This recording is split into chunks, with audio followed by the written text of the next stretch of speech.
You know, I've been fascinated by this idea for a long time. Now I won't pretend that I have experience with every single gacha game. The title of this video is rather pretentious to imply as much, to be perfectly honest, but I needed to make something clickbaity, so cut me some slack. But when it comes to the gacha games whose stories I have experienced, I've almost always found them to be lacking in something, some quality that makes reading even the dumbest of novels an engaging experience for me. And believe me, I have read some incredibly stupid novels. I'll be the first to admit that this is in no small part a problem with me. Video games are absolutely not my preferred storytelling medium. They almost, emphasis on almost, always read like a stage play with variable pacing and de-emphasized acting. But I don't think that my issues boil down entirely to personal preference. Because video games are one thing, while gacha games are a completely different beast. A beast that is, in many ways, antithetical to good game design. And, as it happens, good writing. At this point, I'd be remiss not to mention that I only have a hobbyist's level of experience with writing and game design. So to anybody actually working in those industries, the rest of this video will probably sound like the incoherent ramblings of a layman. But that's the risk I run by putting my ill-informed opinions out there on the internet. I think the best thing about having a YouTube channel with all of one subscriber, thank you, by the way, whoever you are, is that, statistically speaking, only about 10 people are going to make it this far into the video. Realistically, the number is more like 0, but let me dream. It's only because of these small numbers that I feel comfortable asking you, my dear viewer, to treat this not as a video essay so much as the starting point for a discussion. I'm going to speak rather authoritatively for the rest of this video, simply because it would be exhausting to put "I think," or "in my opinion," or "I might be wrong" in front of every single sentence. Given this, I want you to keep in mind that, despite the fact that I have a microphone and you do not, your opinion is no less valid than mine. If you have something to add, or a counter-argument to make, please don't hesitate to put it in the comments. Just, be respectful, please. Alright, with that out of the way, let's get this show on the road.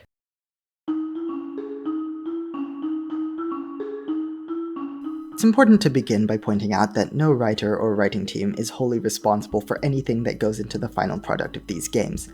External forces play a massive part in the quality of their work.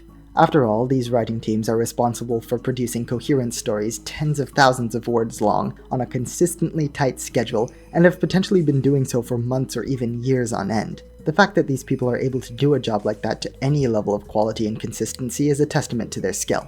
So when talking about flaws in gacha stories, I really don't think the fault lies with the writers. Writing is hard, I would know, the previous paragraph alone has undergone 5 complete rewrites. And writing for a gacha game doesn't exactly set you up for success. At the end of the day, gacha games are primarily a vehicle for making money, and are run by people whose primary objectives are to maximize revenue. Actually, I did play a gacha game once that didn't seem intent on making money. Needless to say, it no longer exists. Rest in peace, Dragalia Lost, you will be missed.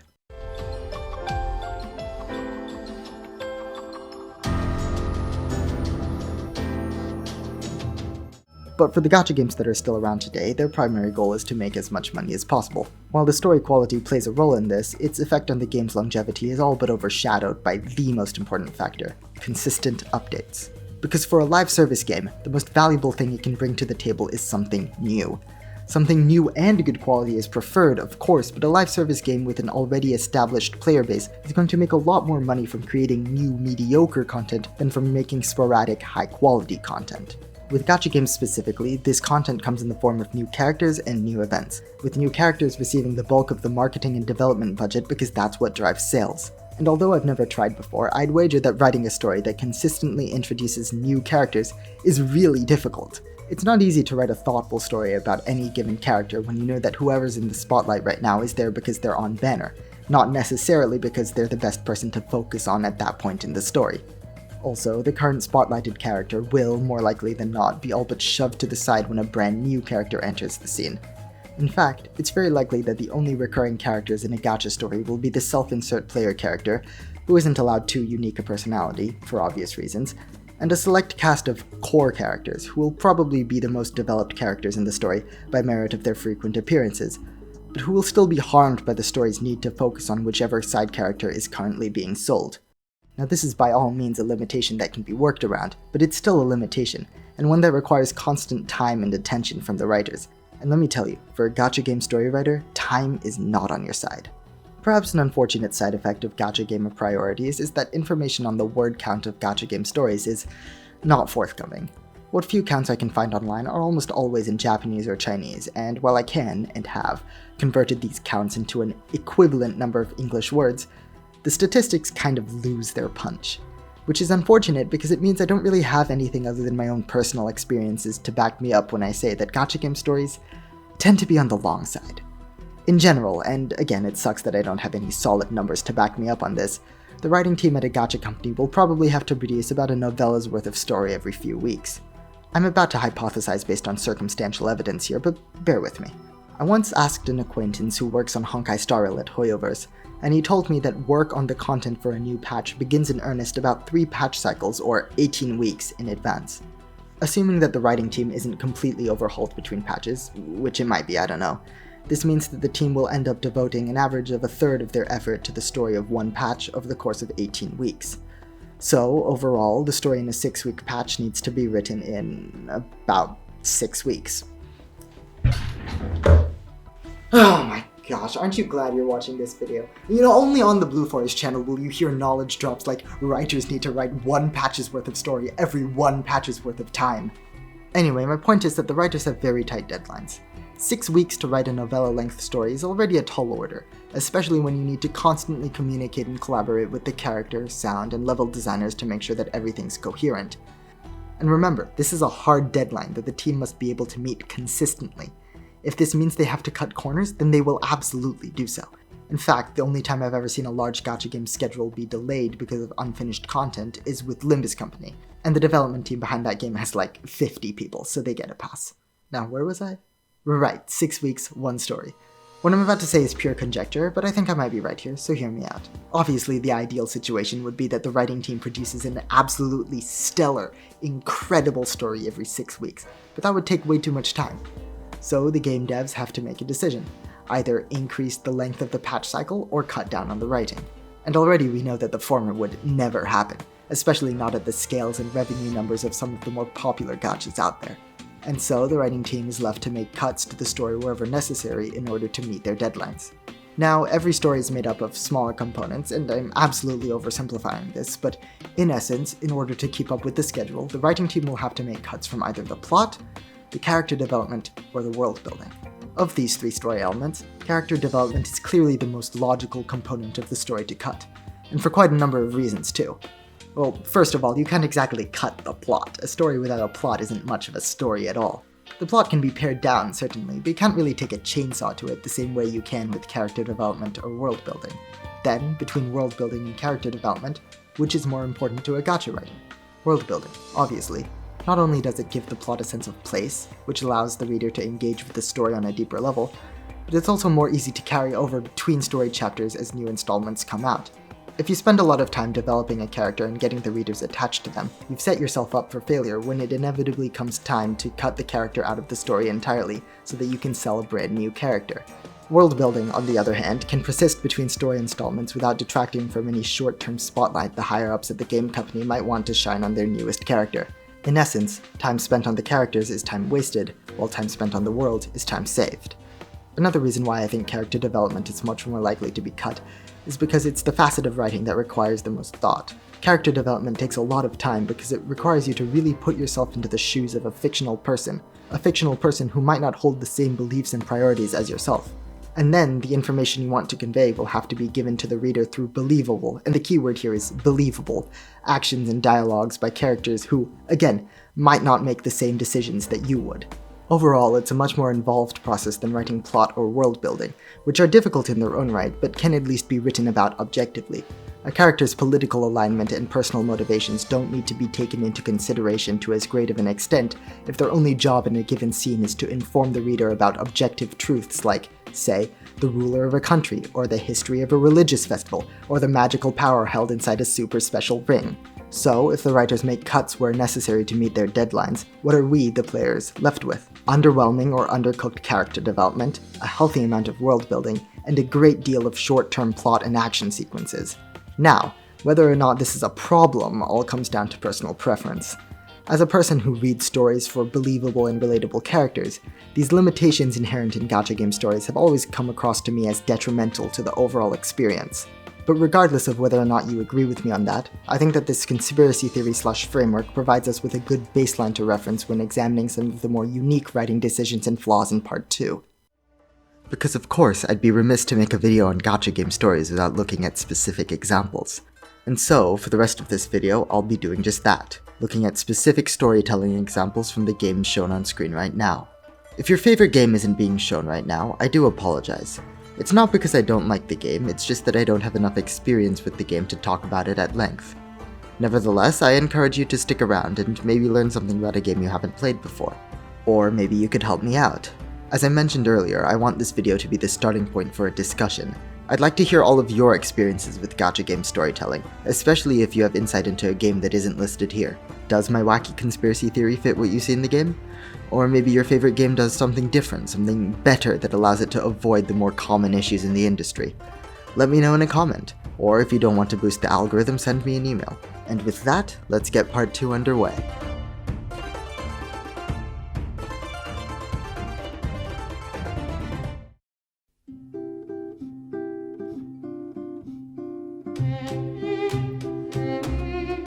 The first part of Honkai Star Rail had a pretty good story. Well, I wouldn't really call it good, but it was alright. Personally, I was a bit disappointed that not much was being done to expand on the science fiction side of the story.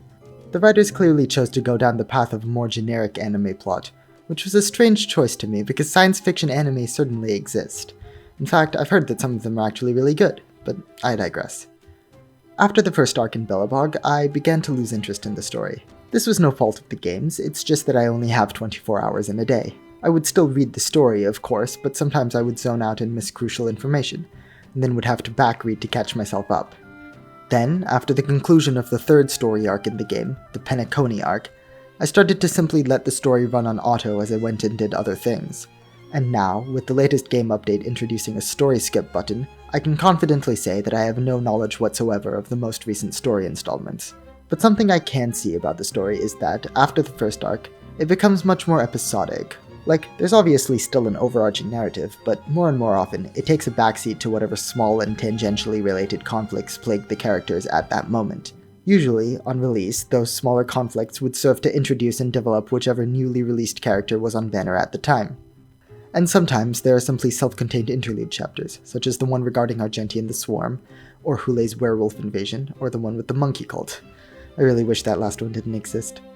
The inclusion of these interlude chapters wouldn't be a bad choice in a different gacha game with a visual novel storytelling style and an inherently disjointed narrative with a plethora of branching off sub-narratives, but it absolutely kills the pace in Honkai Star Rail where, chronologically speaking, each story installment takes place pretty soon, if not immediately after the previous one.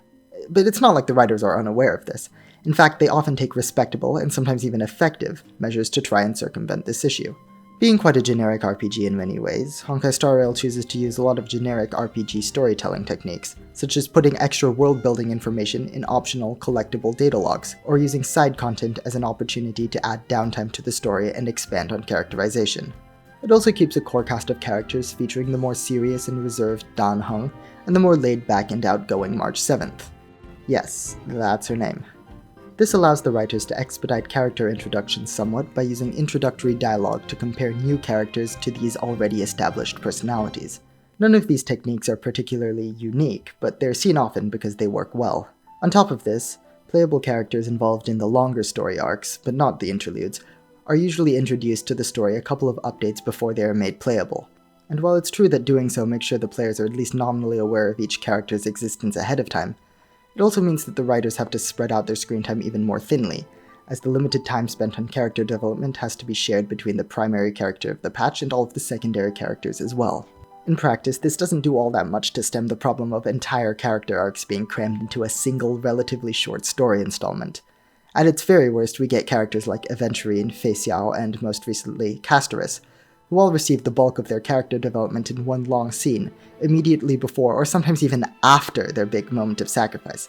I mean, I'm not a writer, but I'm pretty sure they messed up the order there. I haven't read the newest story arc on Emphorius, except for Castorus' part, because she's cute. I'm sorry, I'm not immune to fanservice. Anyway, my friend told me it's doing better than previous story arcs in the whole episodic storytelling department, but he also previously said that the Monkey Cult chapter was not bad, so I'd appreciate if someone could second his opinion before I trust him on that.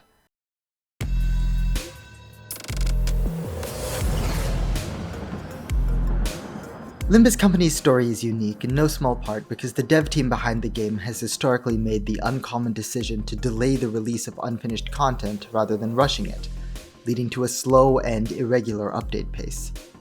A lot of the appeal of the story in this game is the idea that every disparate loose end will be tied up in a climactic ending, whenever they get around to finishing the story, maybe in a decade or two. But I still hold on to the hope that the writers will make something incredibly satisfying. After all, if there's any game studio I trust to take their time to make something really, really good, it's Team Cherry. It's Project Moon. But as for what we currently have, it's okay. The main story chapters rarely disappoint, but rarely do they build or improve upon previous developments either. Like, what happened to that one Warp Train employee who mysteriously disappeared? Or are we ever going to get a follow-up to the fact that Rhodia hasn't sorted out her personal conflicts, despite her dedicated story chapter having already happened? Presumably the answer is yes, but when? The devs have been subtly and not so subtly reminding us of her unresolved issues for multiple chapters now, but nothing has happened yet. But ignoring the fact that the story is very clearly still in development, there are a few really good long-term decisions that Project Moon made. First of all, Limbus Company never gets new playable characters. The game started out with 12 playable characters, and 2 years later, it still only has 12 playable characters. What you gacha for instead are kits or identities that you can equip onto the character. But each individual identity doesn't need its own extensive characterization, meaning that Project Moon can continue to develop and release new identities and receive income without placing any extra load on the writers. Secondly, each main story chapter is dedicated to one playable character. Not only that, but we also know which chapter number corresponds to each character, even for the story chapters that haven't been announced yet. And we've had this information since the launch of the game.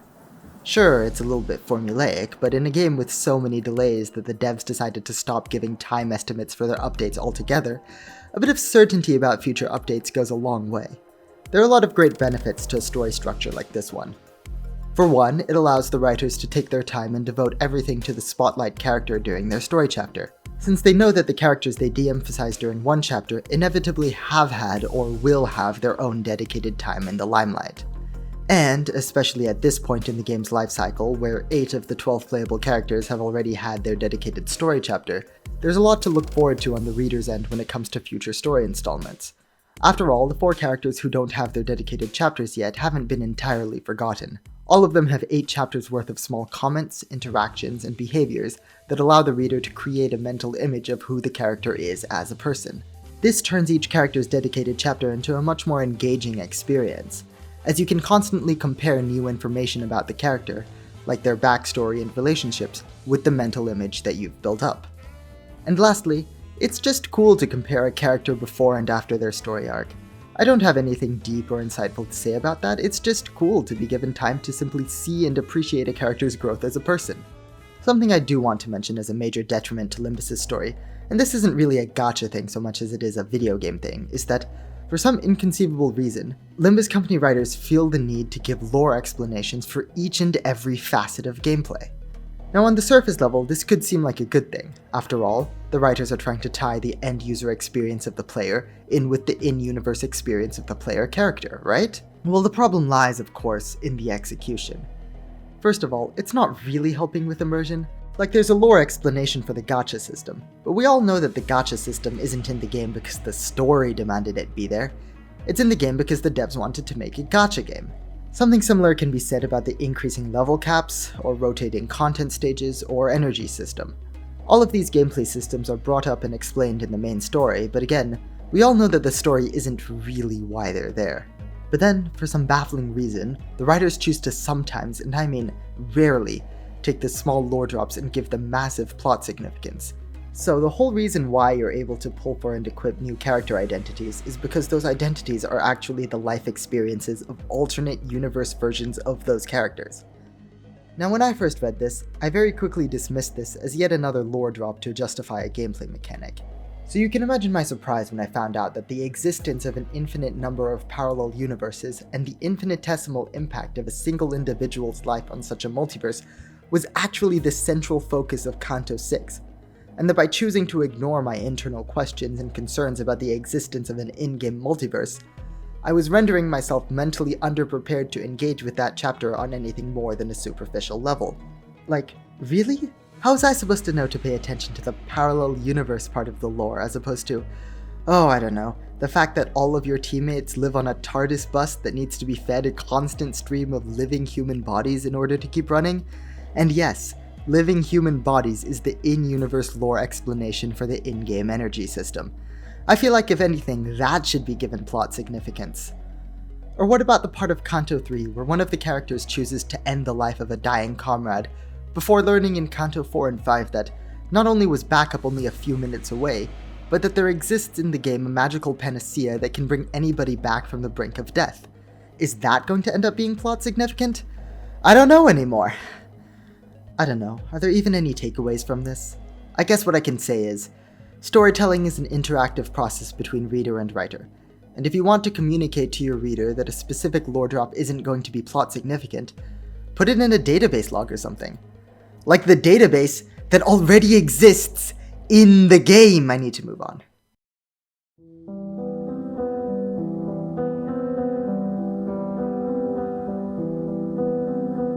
I'm going to try to keep this section pretty short, but that's not because I don't have complaints about the reverse 1999 story.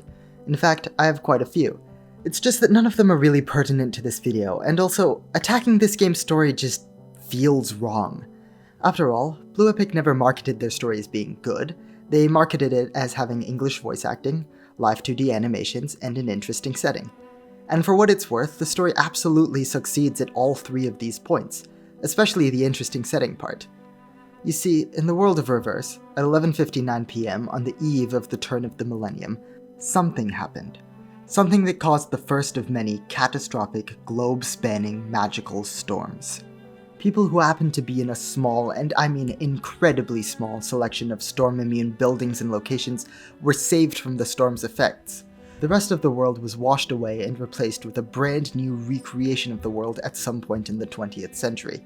You play as Vertin, the only known person who can survive the storms without shelter or protective equipment, as she attempts to uncover the mysteries of the storms, why they started, why certain locations are safe from them, and ultimately, how to stop them from happening altogether.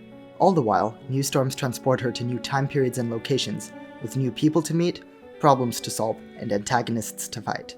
In essence, it's a time travel adventure, but with no control over the time travel. Sounds like an interesting premise, right? I'd think so too, were this not a live service game. You see, storms are what allow for the time travel shenanigans to take place, and one of Vertin's stated goals is to prevent future storms from taking place.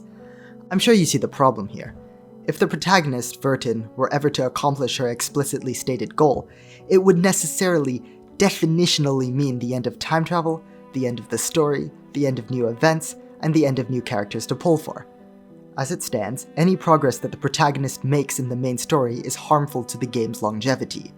Which means that as long as the publisher wishes to keep the game alive, the writers will be forced to come up with new roadblocks, side conflicts, and distracting tangents to prevent the protagonist from making significant progress with her primary mission. At this point in the game's life cycle, less than 2 years after launch, it's not such a big deal. So far, the roadblocks and side tangents have, for the most part, made for entertaining reads. But if the devs want Reverse 1999 to be a long-lasting game project that lasts on a similar timescale to Fate Grand Order, Grand Blue Fantasy, or even the relatively modern gachas like Genshin Impact, well, I predict that the writers will find themselves in a bit of a bind sooner or later, after having written themselves into a corner from the moment they created the very premise of the game.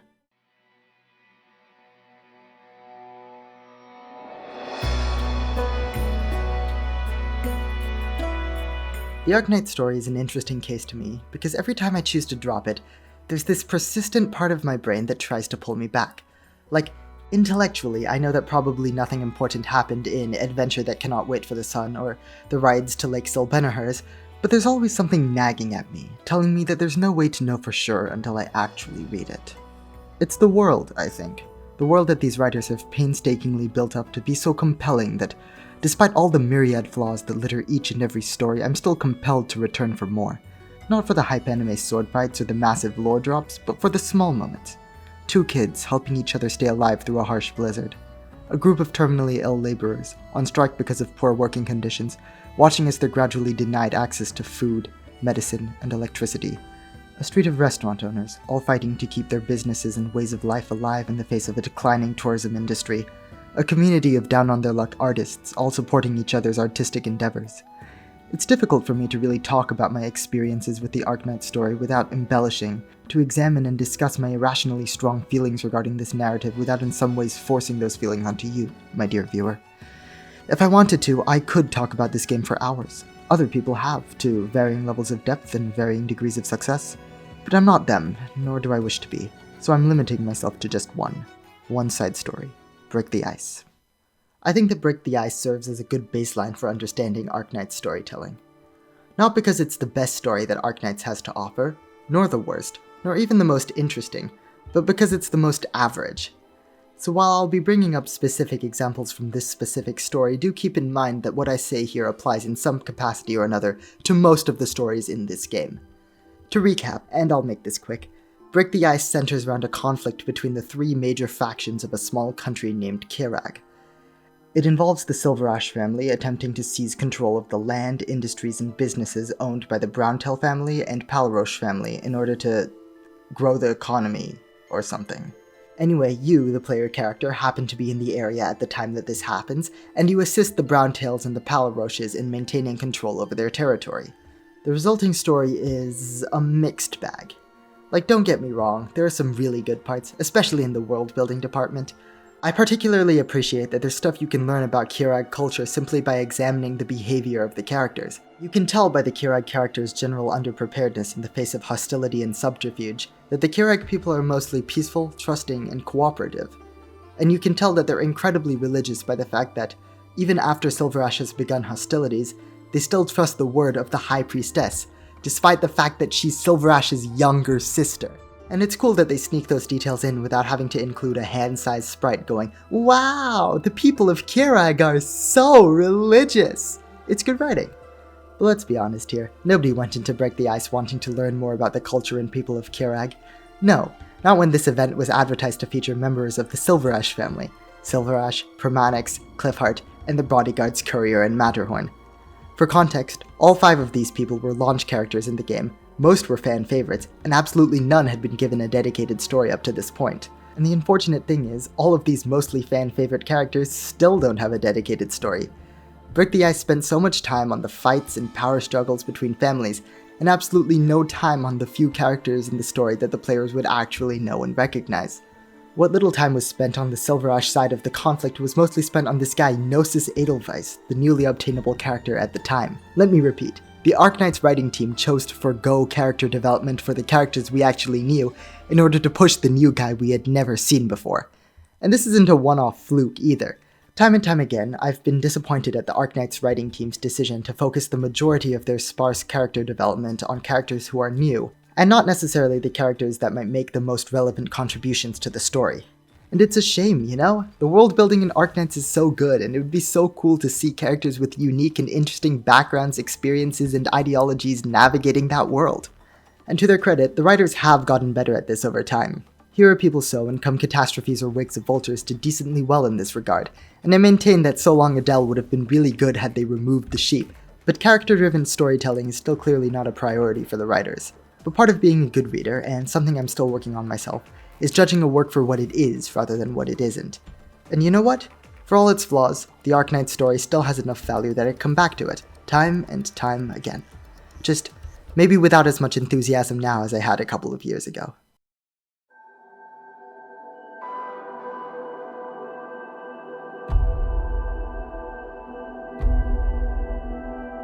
Now most sane people would end the video there, but joke's on you, there's a bonus chapter on Arknights Endfield.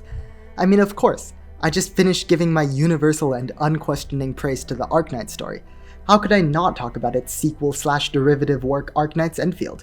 From what I could tell by reading Reddit and YouTube reviews, people were nearly unilaterally disappointed with the story in the Endfield beta. Some even went so far as to ask what could have changed in the writing team at Hypergriff to cause such a jarring drop in quality. But I, in my infinite and unchallengeable wisdom, see the problem. The issue isn't that the writing changed, but that the medium changed and the writing did not. An easy example of this would be the developer's clear lack of experience with the use of shot composition as a narrative device. I'm not exactly a film buff myself, so I can't talk about this in depth, but the basic idea is, What the filmmaker chooses to and not to focus the camera on, and how those shots are edited together, can tell a story just as well as dialogue can. Here's an example of what I'm talking about. So recently I was looking up the song Edelweiss from The Sound of Music. I blame Gnosis Edelweiss, man, living rent-free inside my head. Anyway, at some point in the music video, this happens. I'm not going to play the song, I don't want to get copyright struck, but just pay attention to what's going on screen.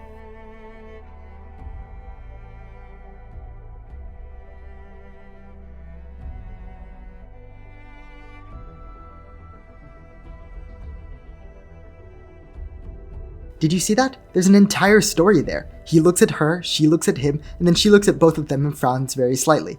An entire three-way interpersonal dynamic told over the course of a few seconds, with no words exchanged between any of the characters. Just good acting and good editing. And this probably wasn't the greatest example of what I'm talking about. Again, not a film guy, but I hope that you can at least somewhat understand what I mean, so that you can understand my pain at this. Strange. I thought this should work. Nope, not working.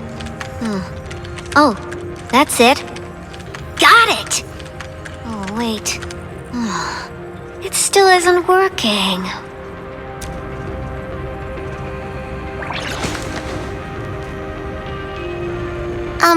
Well, hello?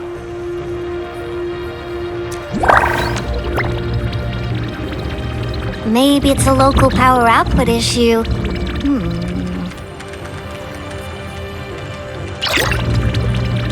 Oh, you got in. That's quick. Oh, nice to meet. Name's Yvonne. You must be Supervisor Prolica. I'm going to give the Endfield devs the benefit of the doubt here and assume that they didn't intend to give Yvonne an introductory boob shot. Because if this was intentional, stop. Just stop. Please just stop doing this. There are more fundamental problems too. Like for instance, the devs clearly have difficulty smoothly transitioning between story and gameplay. For context, in Arknights, you could usually expect a combat stage to be preceded and/or followed by a visual novel-style story. In the early days of the game, the devs tried to make sure that the preceding stories would always end in a fight between the characters, and that the following stories would always occur after that fight ended. They tried to blend the combat stage into the story, so to speak. But over time they realized that, with a game interface that looks like this, combining story and combat into one seamless experience wasn't all that immersive, and there were certainly a plethora of stories that could be told to greater effect when the writers weren't obligated to have the characters drop everything and throw hands a total of 8 times over the course of the narrative. They understood that the player would be able to compartmentalize the combat encounters in the event as a way to give the event content, and separate that content from the overall story being told by the visual novel. In my opinion, the stories they told improved as a result of this. I don't think it's a coincidence that my favorite Arknights stories like Lone Trail and Hortus de Escapismo are stories that don't bother to justify each and every battle taking place in the event. This is a luxury that the Endfield writers do not enjoy. With a 3D game like this where combat, story, and exploration all take place on the same map, the writers can no longer simply jump cut between story and combat.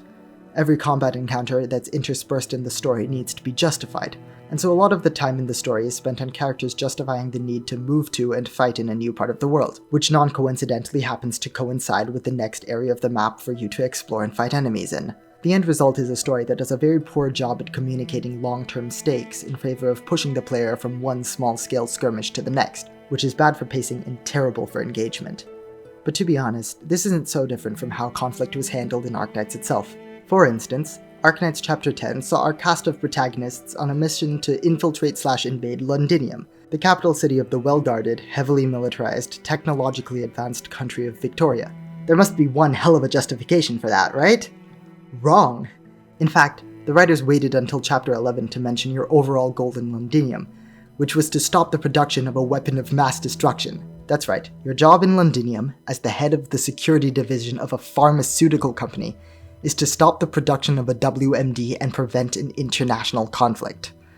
And it's easy to tell that this was made up after the fact because later on in this story, in Chapter 13, the team decides that the best way to halt production on the WMD is by disrupting Londinium's supply chain, which involves leaving the city, effectively reversing all of their progress in Chapter 10, going to a nearby town through which materials are passing into the city, realizing that they just missed the last shipment, which, by the way, was being shipped by a giant flying, teleporting whale skeleton, and then going back into the city to carry on with their original plan. I am completely serious. So yeah, the writing team at Hypergriff has never been good at this whole establishing the stakes thing.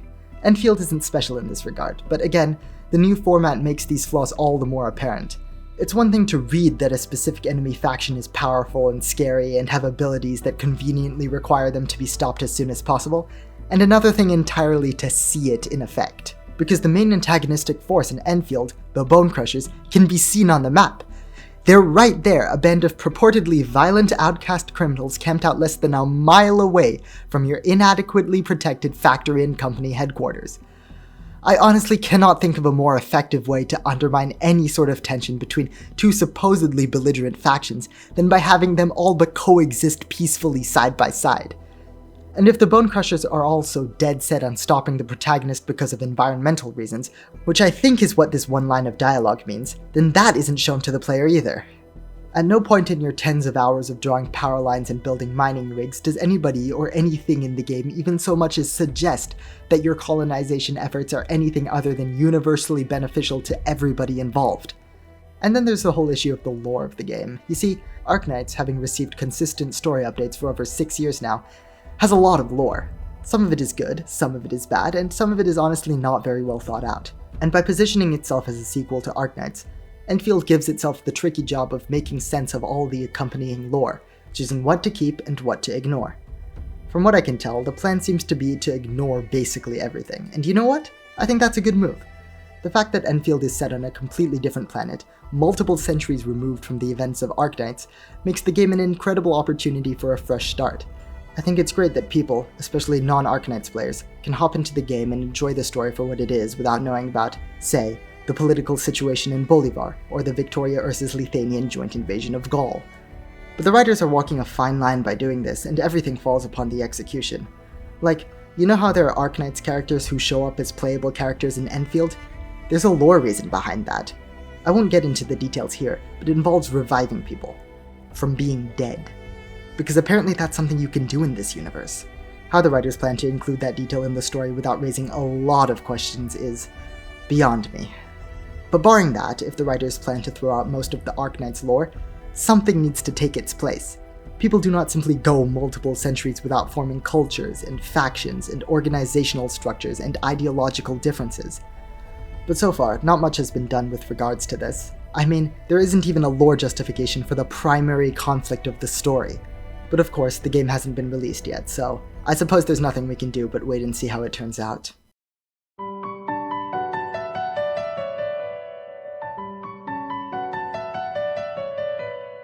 So early on in the process of making this video, I was looking on YouTube for other gacha game story reviews. I kind of just wanted to see if this had been done before, you know, a review of gacha game stories as a product of the medium. And as far as I could tell, nobody did, so that's why I made this video. If someone had, I definitely would not have. I definitely would have moved on. I mean, let's be honest, they probably would have done it better. You know, this video is just not amazing. The sound recording's pretty bad quality. The graphics are just still images with cross-dissolve stock transitions between them. You know, it's just...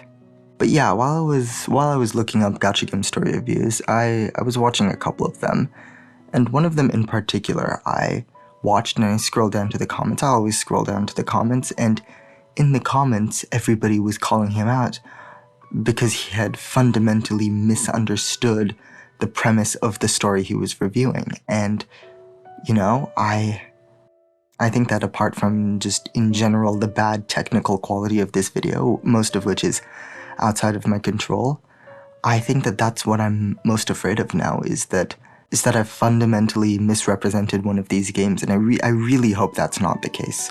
I really hope that's not the case. Anyway, my friend Perennial actually came in and proofread my Honkai Star Rail section of the story because he's a big fan of Honkai Star Rail, and if you couldn't tell, I'm not really. Like, I log in every 2 days. So yeah, he came in and he proofread the story, he gave suggestions, and I want to thank him for doing that, especially because now if someone blames me for misrepresenting the Honkai Star Rail story, I can blame him. Apart from that, I have a few other thank yous to give. I mean, I don't have any Honkai Star Rail footage that I myself recorded, because I played the game on mobile on like really low graphic settings. It would look terrible if I recorded it myself. So what I did is I reached out to a couple of YouTubers and asked if I could use some of their long plays as B-roll footage, and one YouTuber specifically, Aura Gamer, shown on screen right now, very graciously gave me permission, with the one stipulation being that I credit his contribution, so that's what I'm doing right now. There are a couple of other YouTube channels that I got footage from in Honkai Star Rail and various other parts of the video, all of which was done in permission, and they're credited elsewhere. They're either in the description. One person specifically wanted to be credited in a pinned comment.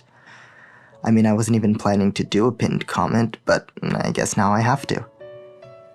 I mean, I think apart from that, I need to thank you, my dear viewer, for getting this far into the video, even past my long and rambly outro.